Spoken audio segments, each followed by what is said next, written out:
But I don't really know what they're about or anything. I've heard them. I've heard them. You've heard them? Yeah, I have, yeah. Are they funny? Yeah, they are. It's like a sort of sitcom type of style, space sci-fi series. It's supposed to be light-hearted and funny. Yeah, but you only appeared in 9 episodes, I think? Only 9, and I can't remember. Yeah, I'm afraid so, yes. And I won't tell you what happened to you at the end. No, don't. But I enjoyed them very much. Oh, good. Yeah. Okay. Well, there you go. Yeah. I don't know where you get them from if you want to. They're on the MJTV website, so... MJTV website. Yeah. Excellent. So go and look for that. So, in your time within Doctor Who, what would have been your favourite moments? Was there a particular story that did it for you? Well, the stories that I liked best were Keeper of Traken, because it was my first story, and your first story is always the one that cements your character and your costume and your very presence within the programme.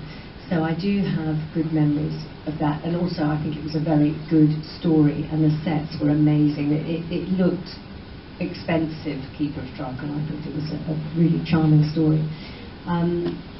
And I liked Black Orchid. I know Peter hated it because he hated wearing that costume. But we got to wear some different outfits, which we liked.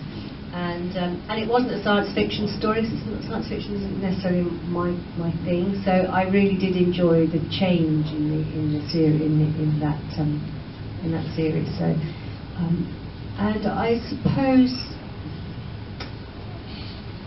I don't know about Terminus. It's difficult. Your last story is a bit of a funny one to like, really, because it was all a bit traumatic. You said you liked Earthshock. Earthshock's one, yeah. Again, it was a Cyberman story, because I didn't do a Dalek story. It's nice that I got to do a Cyberman story, because they make good baddies, don't they? Oh, very much so. Yeah, they're coming up for their 50th later on. Oh, are they? Yes. Is that this year? Yes. Cool. Yeah, so Happy birthday, Spider-Man. That is something you don't often hear from a companion. Right, ladies and gentlemen, we're going to throw this open now. So if you have any questions for Sarah, I'm going to come around with the microphone, stick your hand up, and we will come and ask. Lady here first. What's your name? April. April. What's your question? I can't remember the name of the episode. The one with the pterolectrals. I was going to ask, you worked with Michael Robbins, who was on the buses on that. And the story. A visitation. Okay, refer to my honourable friend. Yay. Tim knows everything. He's the font of all knowledge. I tried. Visitation. Yes, that was I like that story, because I like all the stories that have a historical theme in them, because I find them easier to connect with, because we all know about the Fire of London and about that period in history, so there's a connection already because it's a historical connection. I find it more difficult to connect with the stories that are purely based in the future and that sort of thing. I like the costumes and the things.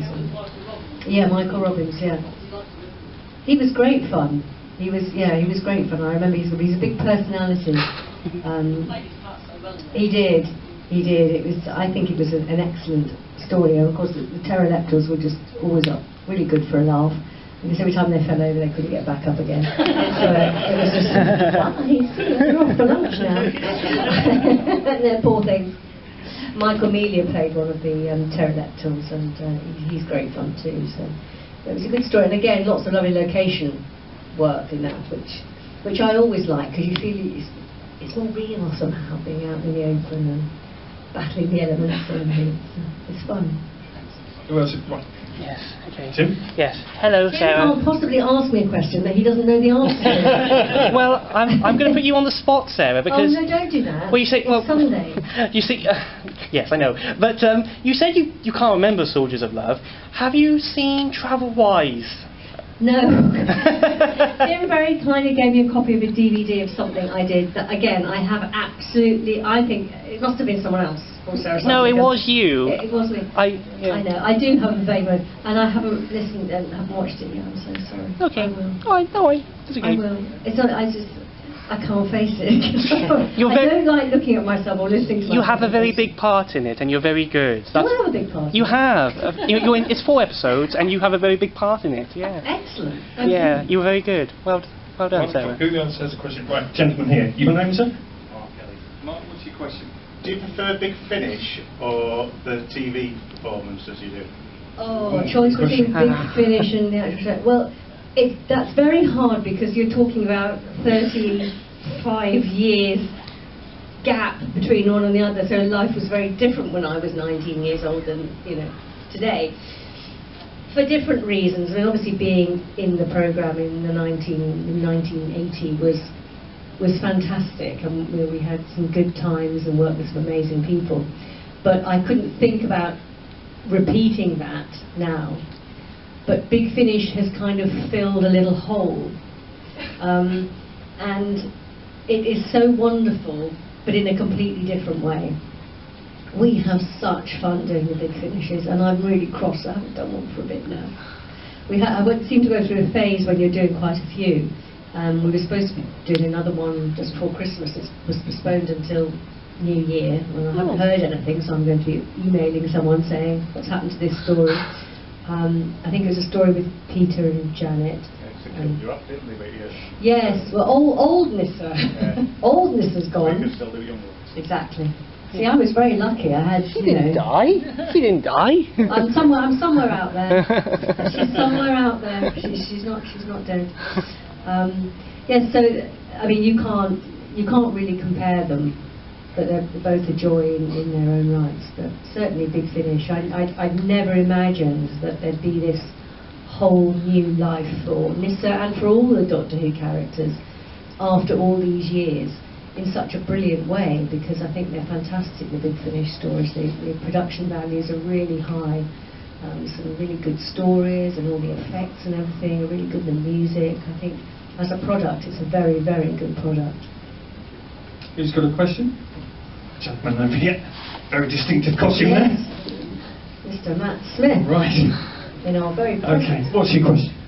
What do you think to the revived series? Like, do you think it's good? Do you watch it, or was the classic series superior in your opinion? The new series that since Christopher Eccleston onward.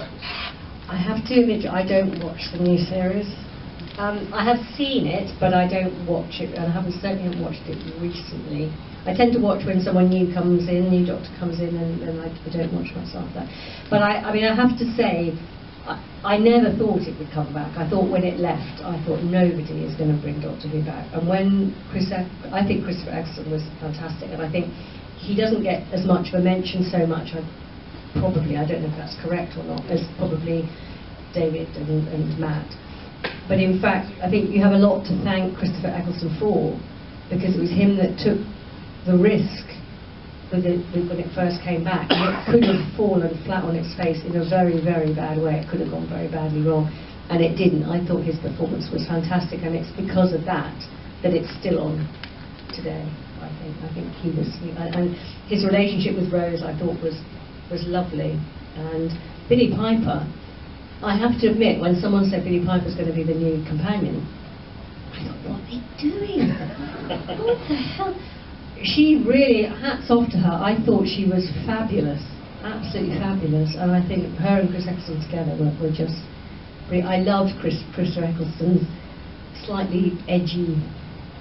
I like that, and I think we all should thank him for doing such a good job.